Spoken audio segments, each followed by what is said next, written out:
आज मैं आप लोगों को जो मैंने पिछला कराया हुआ है उसका मैं रिकैप करा देती हूँ शुरू से अब तक।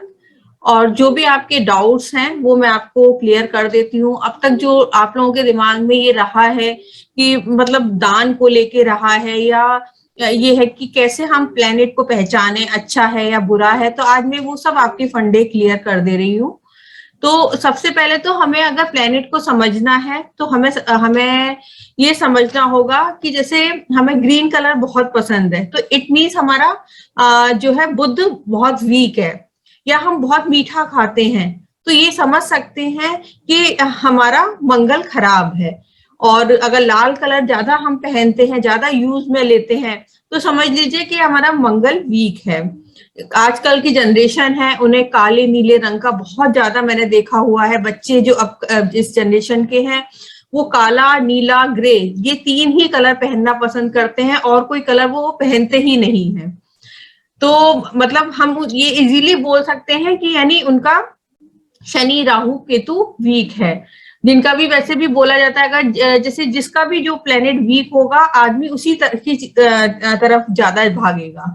तो मेनली हमें अवॉइड करने को बोला जाता है। या जिसको अगर आप अगर रिलेशनशिप ही समझना चाहते हैं, आपका अगर आप लोग जानना चाहते हैं कि हमारा कौन सा प्लेनेट वीक है, तो उससे रिलेटेड आप रिश्तेदार को देख के आप पता लगा सकते हैं। जैसे अगर सपोज आपका शनि खराब है, यानी आपका प्रोफेशन सेट नहीं हो पा रहा है या आप मकान नहीं बना पा रहे हैं, तो आपका शनि खराब है। तो आप इजीली कह सकते हैं कि इसका सैटर्न खराब है। मतलब इसके रिलेटेड रिश्तेदार कौन होंगे? चाचा, बड़ा भाई।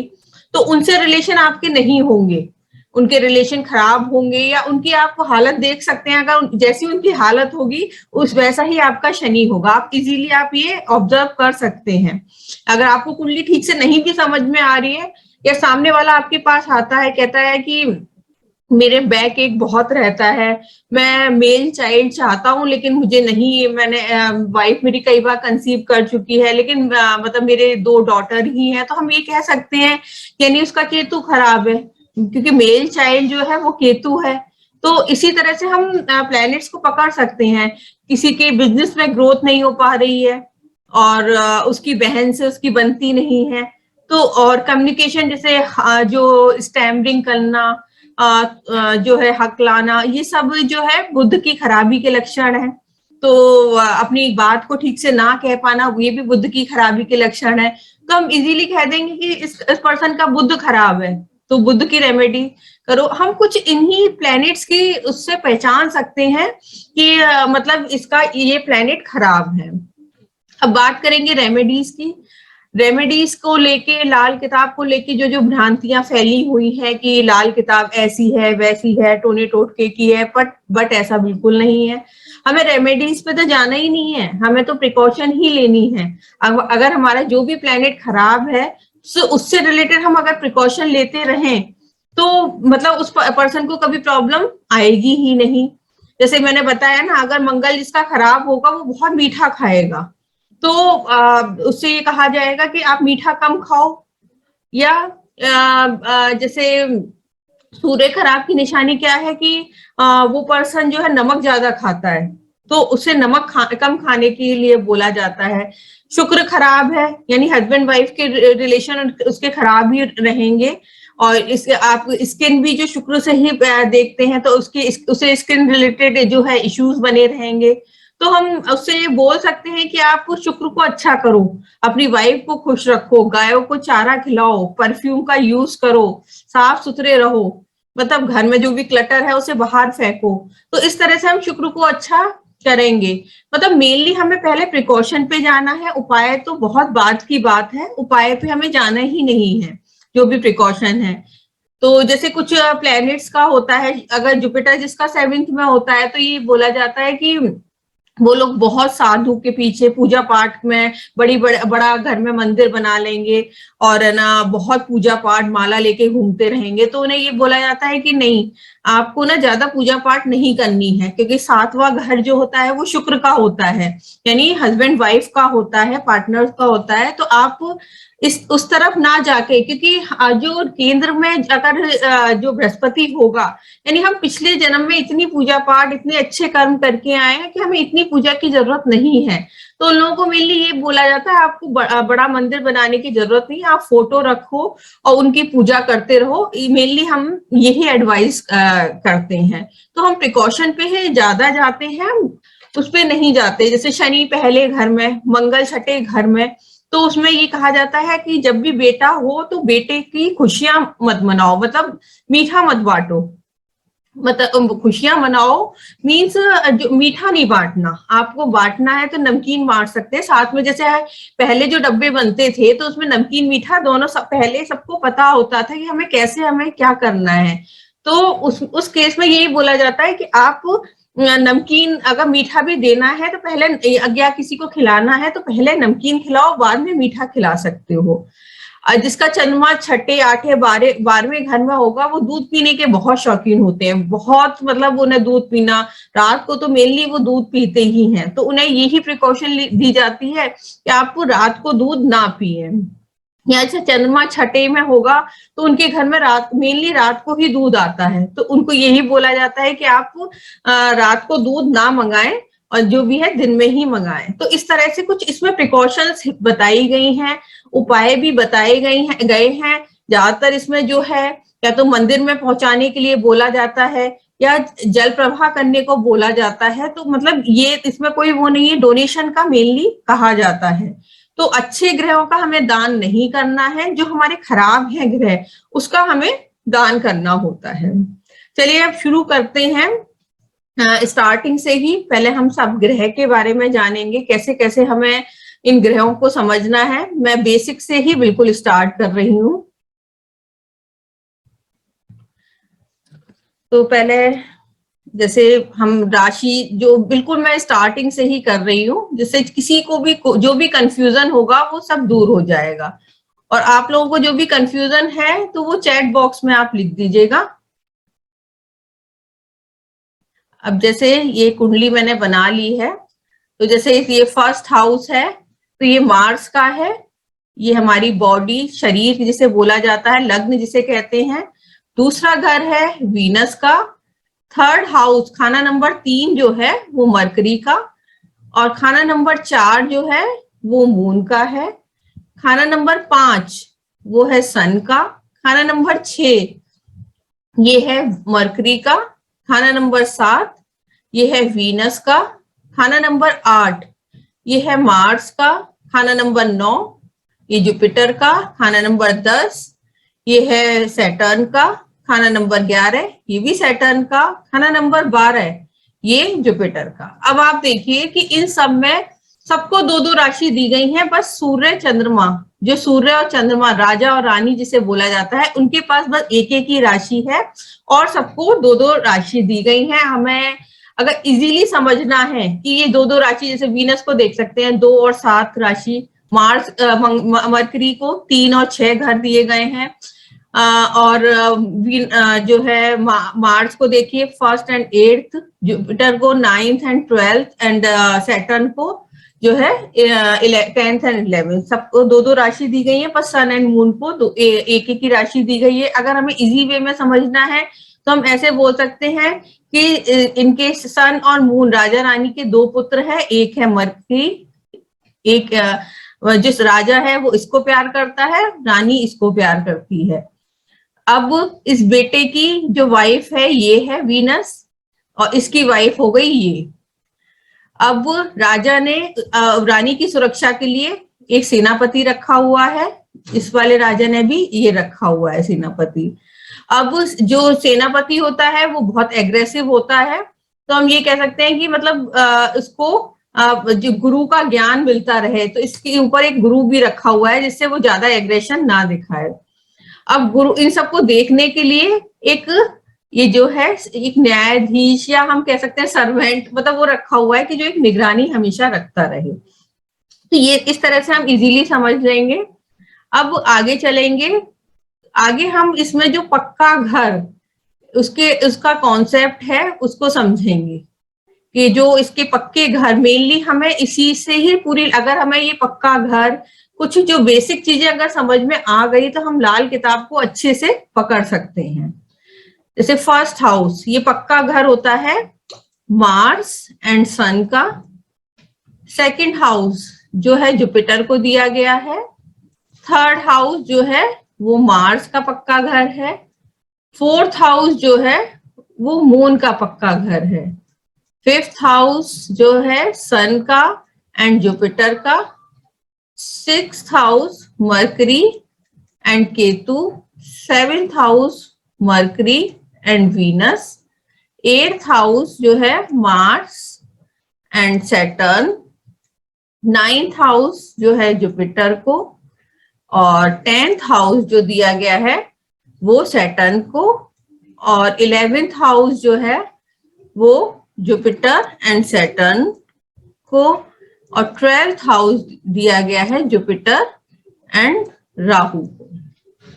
अगर हमें कुंडली में राहु और केतु को समझना है तो अगर जैसा आपकी कुंडली में बुध होगा वैसा ही राहु होगा, और जैसा आपकी कुंडली में जुपिटर होगा वैसा ही आपका केतु होगा। तो हमें राहु केतु को समझने के लिए ये मेनली ध्यान रखना है। आपकी कुंडली में जैसा बुध होगा वैसा राहु होगा, और जैसा जो है जुपिटर होगा वैसे ही केतु होगा। तो हमें इस चीज को समझना है। अब हम समझेंगे ऊंच नीच की राशि। जैसे इसमें ऊंच नीच का ये बताया गया है कि जो ग्रह जहां उच्च का हो रहा है उसके सामने वाले में वही ग्रह नीच का हो जाएगा। जैसे सन है, यहाँ उच्च का है तो उसके सामने वाले घर में वो ही नीच हो जाएगा। और जो जैसे ये सैटर्न, यहाँ सैटर्न उच्च का होता है तो यहाँ इस फर्स्ट हाउस में सैटर्न नीच का हो जाएगा। हमें बस इतना ये चीज हमें समझनी है। ये दूसरे घर में मून उच्च का होता है। तीसरे घर में जो है ये राहु उच्च का होता है। मतलब राहु और केतु के लिए जैसे राहु जो है उच्च का होगा तीसरे में और छठे में, जो बुध के घर में है ना। और इसमें जो है जुपिटर उच्च का होता है पांचवें घर में। पांचवें और 11वें घर में कोई भी ग्रह उच्च का नीच का मतलब कुछ एक नहीं होता, क्योंकि वो हमारी औलाद का है, वो हमारे लाभ का है। तो इसमें कोई भी ग्रह कि पूर्व जन्म का भी घर बोला गया है। तो 6th हाउस में जो है मरकरी उच्च का हो जाएगा। 7th में सैटर्न। 8th में जो है मून, सॉरी नीच का इसमें नहीं बताना। इसमें कोई भी ग्रह जो मौत का घर है इसमें कोई भी ग्रह उच्च का नहीं होता। 9th हाउस में केतु उच्च का हो जाता है, और 10th हाउस में मार्स। 11th हाउस में जैसे मैंने बताया कोई नहीं, और 12th हाउस में जो है मरकरी वीनस उच्च का हो जाएगा। अब इसी तरह से हम नीच के घर भी समझ लेते हैं। ये जो बेसिक चीजें मैं आपको इजीली बता दे रही हूँ कि मतलब इससे आपको कंफ्यूजन ना हो। जैसे फर्स्ट हाउस में उसमें सन उच्च का था, तो यहाँ देखिए यहाँ 7th हाउस में नीच का हो जाएगा। अपने से 7वें घर में वही प्लेनेट नीच का हो जाएगा। अब ये सैटर्न यहाँ उच्च का था तो यहाँ पर ये सैटर्न अपने से 7वें घर में ही सैटर्न नीच का हो जाएगा। अब ये दूसरे घर में जो है जो मून इस घर में कोई भी मतलब उच्च का मून होता है, नीच का कोई ग्रह नहीं होता। 3rd हाउस में केतु।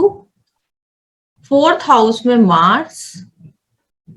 5th हाउस में कोई नहीं। 6th हाउस में वीनस। 7th में सन। 8th में मून। नीच तो हो जाता है इस घर में, कोई उच्च नहीं होता। 9th हाउस में राहु। 10th हाउस में जुपिटर। 11th में कोई नहीं, एंड 12th में मरकरी। इतना हमें पहले ये बेसिक चीजें इतनी हमें दिमाग में सेट कर लेनी है। फिर आगे जो है ग्रहों की आयु ये बताई गई है कि जैसे जुपिटर ये 16 साल में एक्टिवेट होता है। सन 22 साल में। मून 24 साल में। वीनस 25वें साल में एक्टिवेट हो जाएगा। मार्स सीक्वेंस इसमें यही, जैसे हम 35 साल चक्कर इसमें जैसे लेंगे, वो भी मैं अभी इसके बारे में भी बता दूंगी। तो इसमें सीक्वेंस इसी के ढंग से चलना है, ठीक है। ये 28वें साल में, मरकरी जो है वो 34वें साल में, Mars Saturn 36, Rahu 42 and Ketu 48। तो ये इस साल में ये एक्टिवेट हो ही जाने हैं ग्रह। तो एक कॉन्सेप्ट है 35 साल चक्कर। अब 35 साल चक्कर में क्या होता है, इसमें आयु डिसाइड, जैसे उसमें विंशोत्तरी दशा होती है ना, तो इसमें विंशोत्तरी दशा इसी तरह से लेते हैं, 6-6 साल की होगी। जैसे बच्चा जब से पैदा होगा यानी 1 से 6 साल तक शनि की दशा चलेगी, ये एज है। फिर 7 से 12 राहु की, 13 से 15 केतु की, 16 से 21 जुपिटर की, 22 और 23 साल, 2 साल जो है सन के, 24वां साल जो है वो मून का, 25वां 25 26 27 25 26 27 ये जो है ये वीनस का, और मार्स का जो है 28 से 33 साल, और बुध का जो है वो 34 और 35। मतलब इस तरह से 35-35 साल की साइकिल होती है। तो उसी के अकॉर्डिंग हम समझ सकते हैं कि मतलब वो जन्म वक्त का ग्रह, जैसे इसमें बताया गया है कि जन्म वक्त का ग्रह, जैसे उसी के अकॉर्डिंग हमारी दशा शुरू होती है। तो जन्म वक्त का ग्रह, जैसे किसी का जो जन्म है सुबह 3 से 5, मतलब वो सनराइज, इस पे देखेंगे कि सनराइज किस टाइम हो रहा है। जैसे गर्मियों में सनराइज जल्दी हो जाता है तो वो केतु का टाइम होगा, और लेट उसमें सर्दियों में लेट होता है, तो उसके हिसाब से हम सेट करेंगे सनराइज के हिसाब से। जैसे 5 से 7 या हम 4 से 6 लगा लेते हैं, 4 से 6 केतु का, और 6 से 8 जो है गुरु का, ये टाइम है। अगर किसी का बर्थ सुबह 4 बजे से 6 बजे तक हुआ है तो हम कह सकते हैं ये केतु का वक्त है, और सुबह 6 से 8 बजे के बीच में हुआ है तो उस गुरु का वक्त में उसका पर्सन का जन्म हुआ है।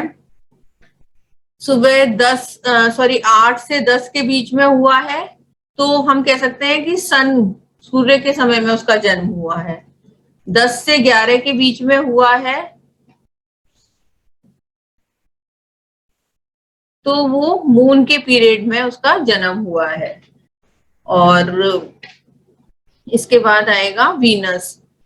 तो अब थोड़ा सा कंफ्यूजन लोगों को रहता है, जैसे मैं तो 11 से 1 का वक्त जो पीएम 11 से 1 मार्च का लगाती हूँ। कुछ लोग मतलब इसे वीनस का लगाते हैं, जो पक्की दोपहरी मार्च की लगाते हैं, लेकिन मैं इसको बल्कि 3 बजे तक मार्च का ही रखती हूँ, क्योंकि उसमें पक्की दोपहरी भी, क्योंकि 11 से 1 मंगल नेक का और 1 से 3 मंगल बुध का,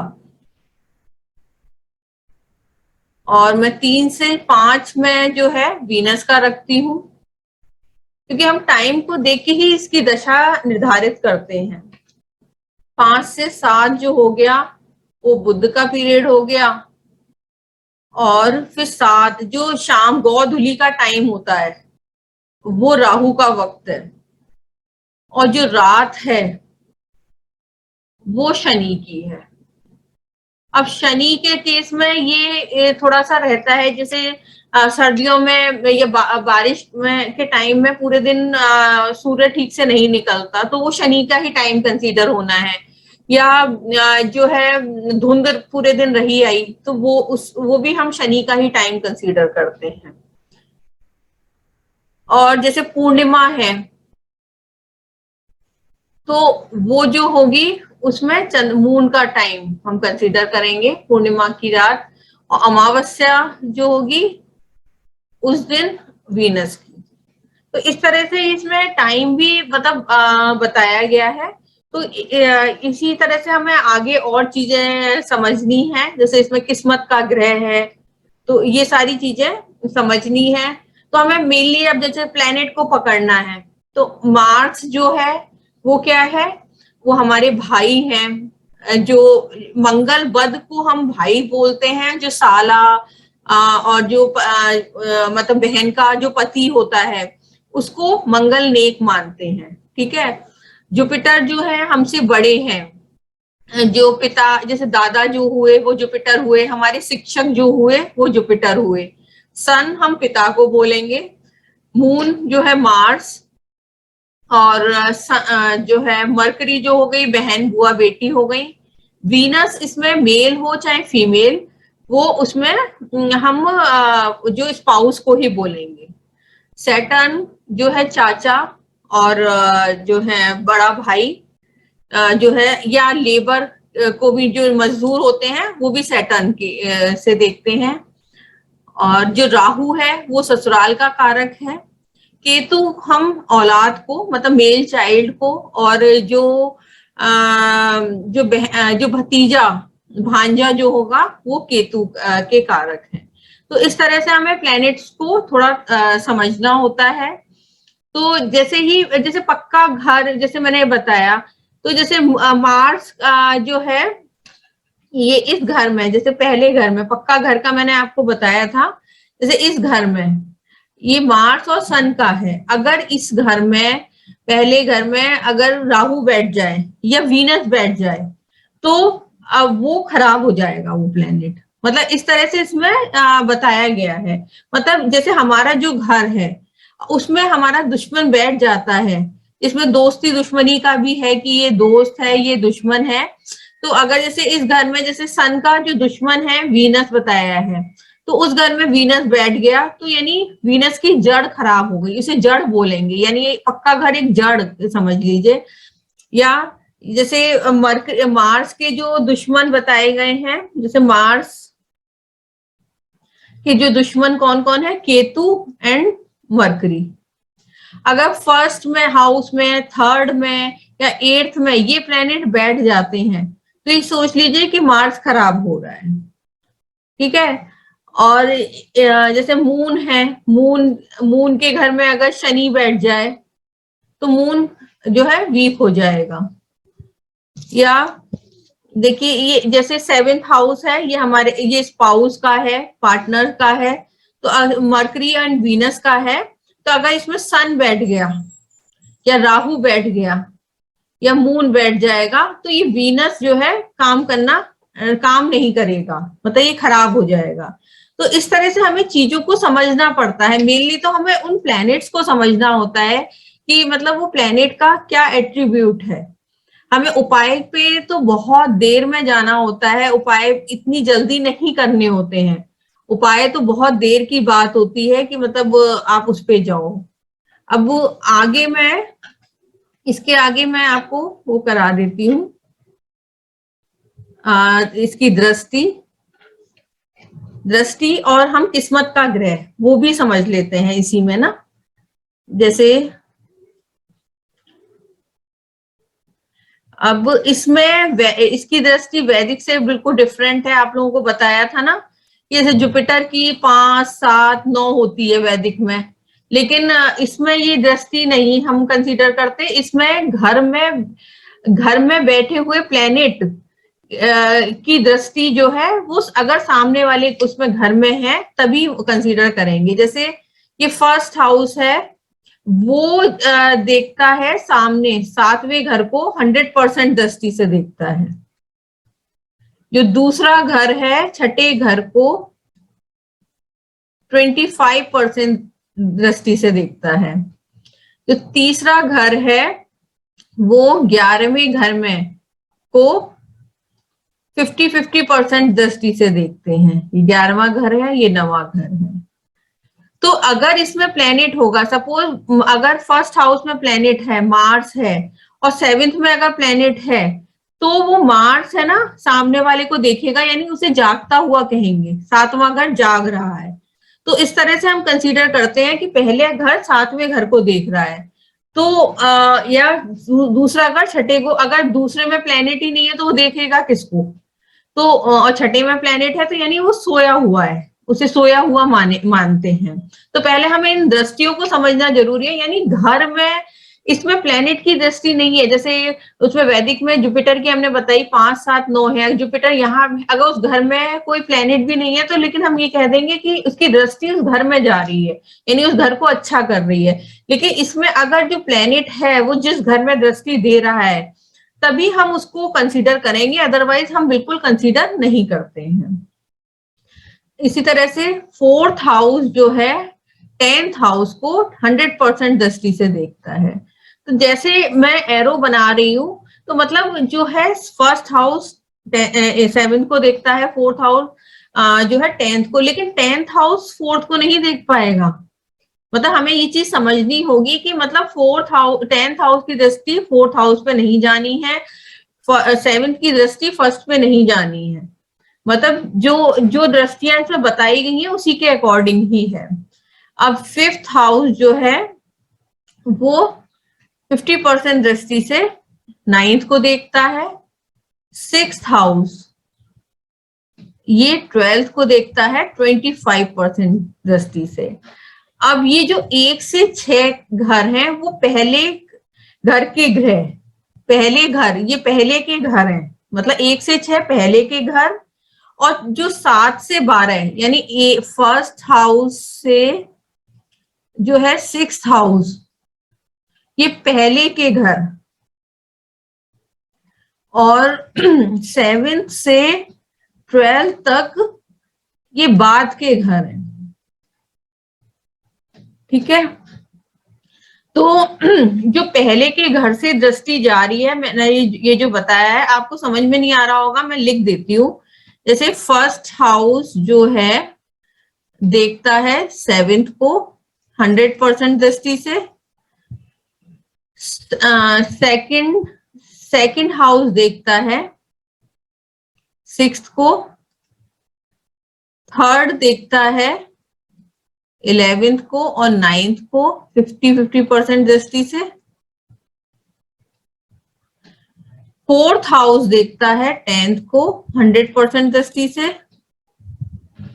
5th हाउस देखता है 9th को 50% दृष्टि से, और 6th हाउस देखता है 12th को 25%। इसमें कुछ स्पेशल दृष्टि है, जैसे 8th हाउस ये बाद का घर का ग्रह है, ये दूसरे घर को देखता है 100% दृष्टि से। अब ये आप ये समझ लीजिए, ये जो है मौत का घर है, और ये जो है दूसरा घर हमारे धन का है। और जुपिटर इसमें जो है वो पक्के घर का ग्रह, यानी बुजुर्गों का, यानी मौत से पहले का घर। जब मौत आनी होती है तो उससे पहले के घर मतलब ये एक्टिवेट हो जाता है। तो ये 8th हाउस इतना अच्छा नहीं बताया गया है। कुछ स्पेशल दृष्टि क्या होती है इसमें, जैसे थोड़ी बहुत मतलब कहते हैं खराब दृष्टि। शनि अगर 6th हाउस में होगा, अगर सैटर्न 6th हाउस में होगा तो वो अपनी उल्टी दृष्टि, ये उल्टी दृष्टि बताई गई है, उल्टी दृष्टि से 2nd हाउस को देखेगा। ये अगर जब भी सैटर्न का टाइम आएगा, दशा आएगी, तो वो अपनी और अगर 2nd हाउस में ग्रह है तो उसको बहुत ज्यादा खराब करेगा, उसे पीड़ा पहुंचाएगा। और हाँ, अब मरकरी की जो है, अगर मरकरी 9th हाउस में होगा तो 3rd हाउस में उल्टी दृष्टि देगा, मतलब बहुत खराब दृष्टि जैसे बोली गई है तो उसमें उल्टी दृष्टि से वहां देखेगा। और 12th हाउस में मरकरी होगा तो उल्टी दृष्टि से 6th हाउस को देखेगा। कहने को 6th हाउस खुद का घर है उसका, वहीं वो उच्च का होता है, लेकिन वो उसको भी खराब ही करेगा। तो ये कुछ इसकी दृष्टियां हैं। अगर कोई इसमें सोया हुआ घर और सोया हुआ ग्रह का मैंने जैसे बताया, तो अगर ग्रह सो रहा है, जैसे मैंने बताया कि फर्स्ट हाउस में अगर मार्स है, सेवेंथ में कोई प्लेनेट नहीं है, तो यानी वो सोया हुआ है। तो उसको अगर हमें जगाना है तो कैसे जगाएंगे? तो पहले घर को जगाने के लिए हमें मार्स का यूज करना पड़ेगा। अगर सेवेंथ में ग्रह है और फर्स्ट हाउस में कोई ग्रह नहीं है, तो उसको जगाने के लिए हमें मंगल को एक्टिवेट, मतलब मंगल की चीजें उस घर में पहुंचानी होंगी। सेकंड हाउस को जगाने के लिए मून की चीजें, थर्ड हाउस को जगाने के लिए मरकरी की चीजें उस घर में पहुंचानी होंगी। फोर्थ हाउस को जगाने के लिए मून की, फिफ्थ हाउस को जगाने के लिए सन की कुछ चीजें पहुंचानी होंगी। सिक्स हाउस को जगाने के लिए ये एक मिनट, राहु की चीजें। सेवेंथ को जगाने के लिए वीनस की चीजें पहुंचानी होंगी। एट्थ को जगाने के लिए जो है ये मून की चीजें। नाइन्थ को जगाने के लिए जुपिटर की चीजें पहुंचानी होंगी। 10th को जगाने के लिए शनि की। 11th को हमें अगर जगाना है तो उसमें जुपिटर की चीजें, और 12th को जगाने के लिए केतु की चीजें हमें उस घर में पहुंचानी होंगी।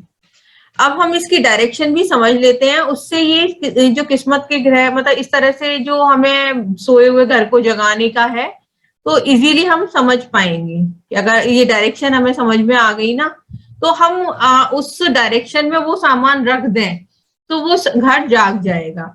या ये और समझ लीजिए कि कोई भी घर अगर सो रहा है तो वो कब जागेगा, मतलब वो जब उसकी, मतलब वो 35 साल में एक बार तो जाग ही जाना है। जैसे मार्स है, मार्स 28वें साल में जाग जाएगा, जो एज मैंने पीछे बताई थी, तो 28वें साल में मार्स जाग जाएगा।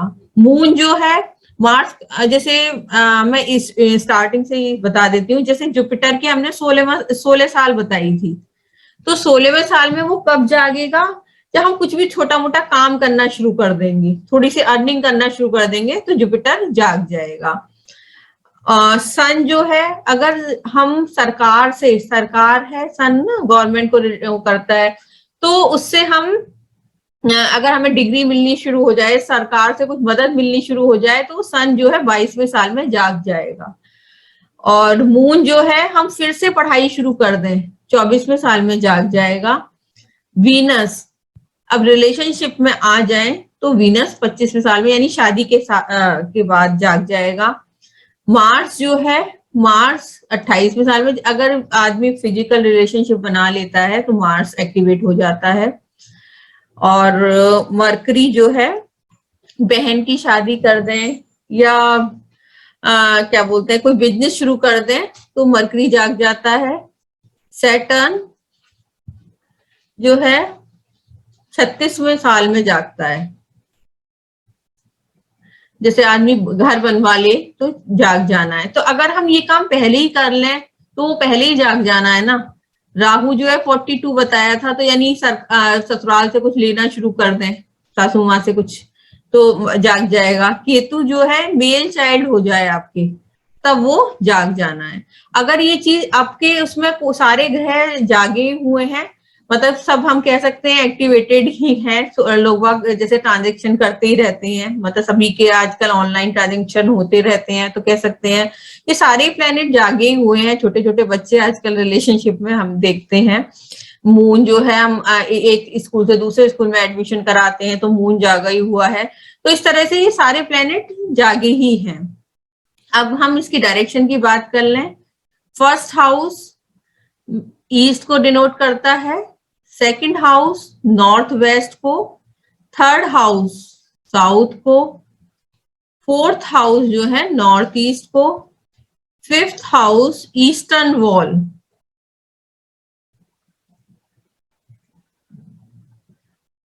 सिक्स्थ हाउस नॉर्थ को, सेवेंथ साउथ वेस्ट, एथ southern wall. 9th house centre यानी ब्रह्म स्थान, 10th हाउस वेस्ट को, 11th वेस्टर्न वॉल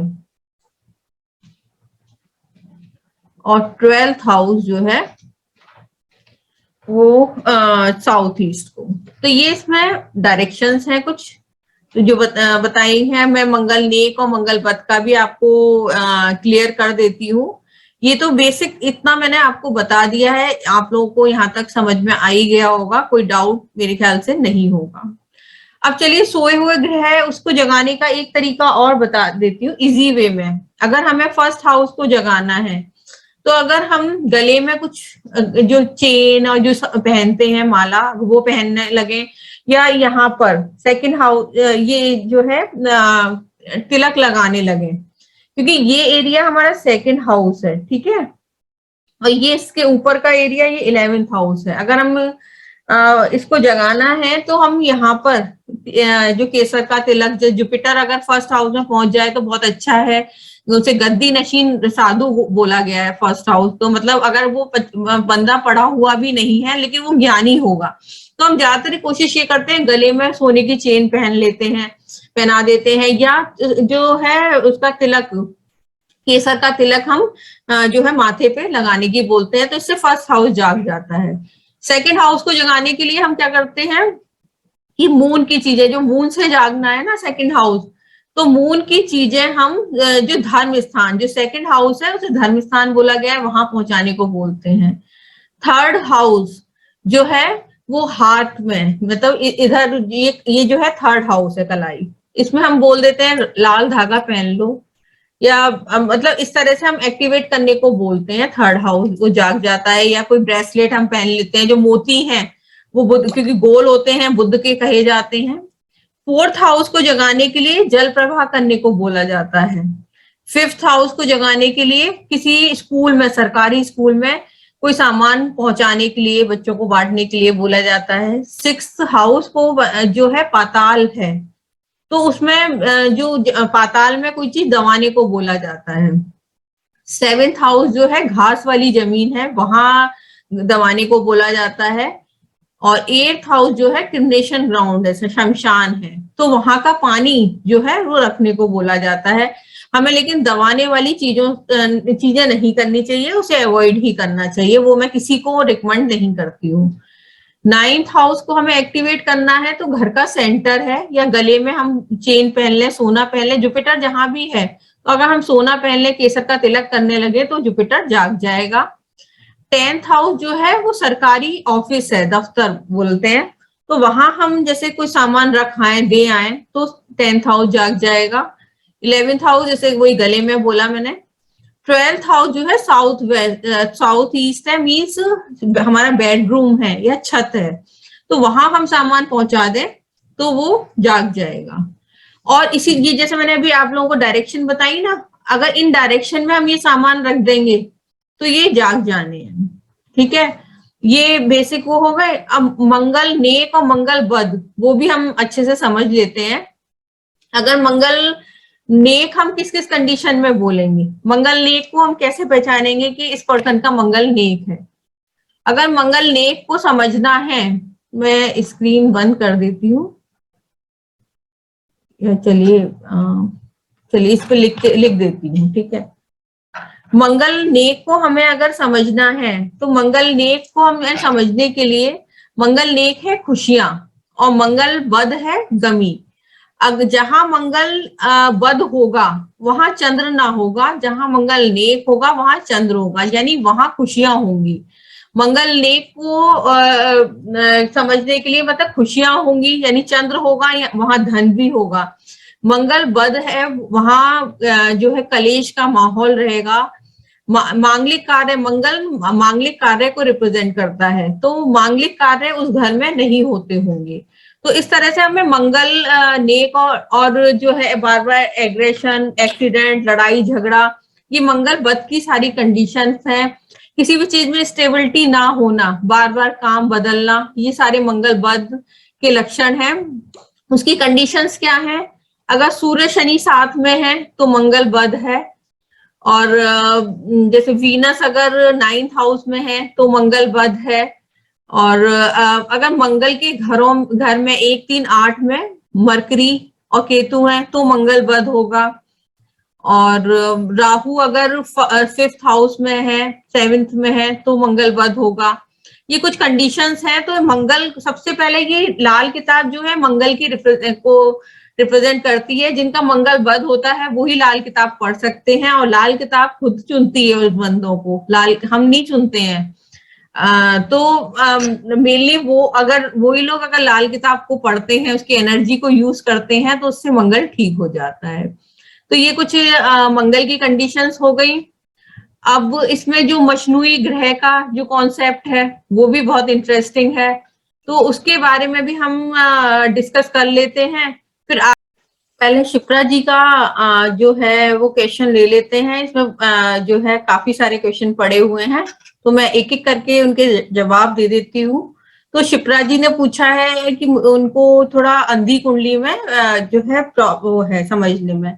शिप्रा जी, अंधी कुंडली देखने का तरीका बहुत आसान है। अगर 10th हाउस में मतलब शत्रु ग्रह हो, जैसे सूर्य शनि हुए तो अंधी कुंडली हुई, मंगल बुध हुए तो अंधी कुंडली हुई, या मतलब 2 शत्रु ग्रह सूर्य शुक्र हुए तो अंधी कुंडली हुई, चंद्र राहु हुए तो दो या 2 से ज्यादा शत्रु ग्रह आपस में बैठे होंगे तो वो अंधी कुंडली कहलाती है। और मेनली अंधी कुंडली की कंडीशन चंद्रमा से देखेंगे। अगर चंद्रमा ठीक है कुंडली में तो इतना खराब असर नहीं देगी। और मेनली हम तो इजीली ये समझ ही सकते हैं ना, अगर पर्सन हमारे पास आया है वो बार बार अपनी प्रोफेशन चेंज कर रहा है, उसकी स्टेबिलिटी नहीं है उसके प्रोफेशन में, तो वैसे भी उसकी अंधी कुंडली हुई। वो कुंडली से तो देख के पता चल ही जाना है, लेकिन अगर वो सामने वाला अपनी बात को जाहिर कर रहा है तो अंधी कुंडली ही हुई ना। तो और अंधी कुंडली का एक चीज मैं आपको बताना भूल गई थी कि अंधी कुंडली में अगर शनि अंधी कुंडली है और शनि वर्षफल में जिस साल दूसरे घर में आ जाए तो उस पर्सन के ऊपर बहुत बड़ा कष्ट आता है, बहुत प्रॉब्लम फेस करता है उस साल। तो ये चीज आप ध्यान रखिएगा, ठीक है। और वो पूछ रही हैं रिया जी कि धर्मी कुंडली और उसके बारे में और मतलब एक्सप्लेन कर दें धर्मी कुंडली के बारे में। तो धर्मी कुंडली क्या होती है? 4th हाउस में अगर राहु केतु हो तो धर्मी कुंडली होगी, या चंद्र राहु या चंद्र केतु कहीं भी हो कुंडली में तो वो धर्मी कुंडली होगी। सूर्य शनि एक साथ हो कुंडली में वो भी धर्मी कुंडली होगी। शनि 11th हाउस में हो तो वो धर्मी कुंडली होगी। तो मतलब ऐसे धर्मी कुंडली के उसमें ये होता है कि आदमी जब भी प्रॉब्लम में आता है, फंसता है, तो कोई भी दैवीय सहायता उसे मिल जाती है, ठीक है। ये धर्मी कुंडली है। और रवि जी पूछ रहे हैं कि रवि जी का क्वेश्चन है कि वो ग्रहफल राशिफल के बारे में एक बार और जानना चाह रहे हैं।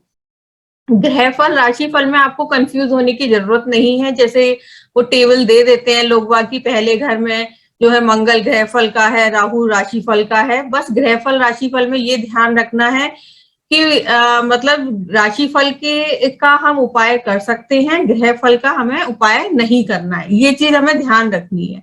और मैंने आपको हाथ के उससे बता दिया था कि कौन से ग्रहफल के हैं, राशिफल के, यानी ये हथेली के जो ग्रह हैं वो ग्रहफल के हैं और जो उंगली के हैं वो राशिफल के हैं।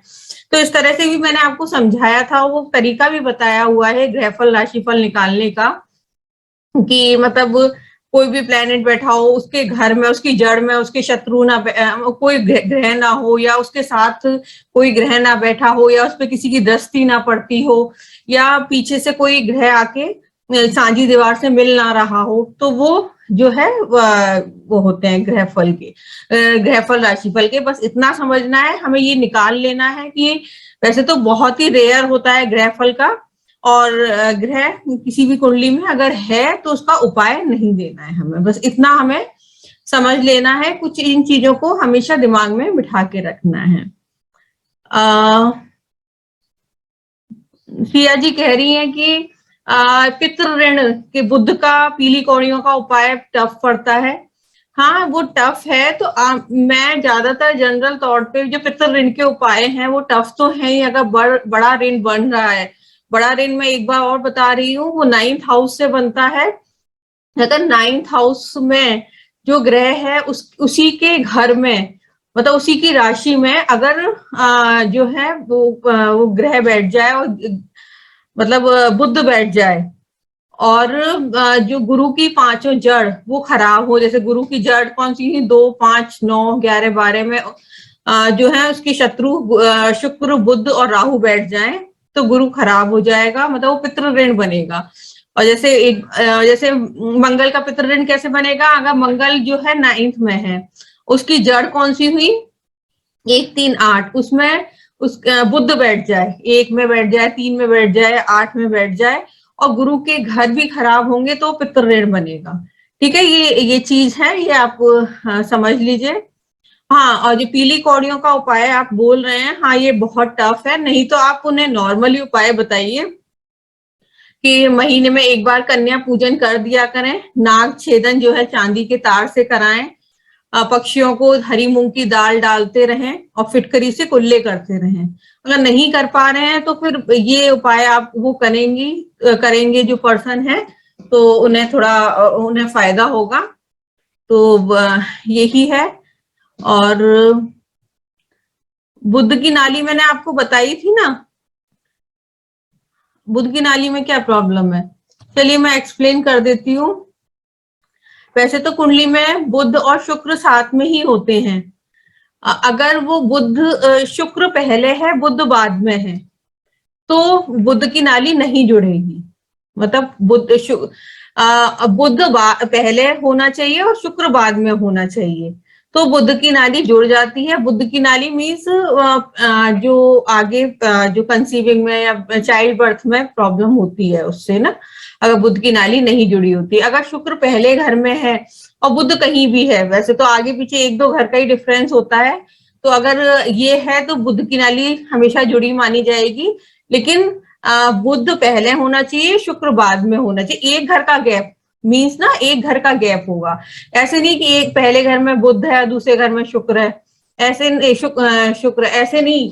पता जैसे शुक्र तीसरे घर में है और बुध 5वें घर में है, और वो भी है अब उसके दुश्मन के साथ। जैसे शुक्र जो है सूर्य जो है शुक्र का दुश्मन है, उसके साथ है, तो बुध की नाली नहीं जुड़ेगी। ठीक है, और कोई क्वेश्चन हो आप लोगों के दिमाग में? ठीक है, अब आगे शुरू करें क्या, आगे करना है किस्मत का ग्रह निकालना, या इतना ही ठीक है? ठीक है, वर्षफल तो आप लोगों को सही से समझ में आ ही गया है, मैंने बहुत इजीली आप लोगों को एक्सप्लेन करा है। चलिए थोड़ा सा उसके बाद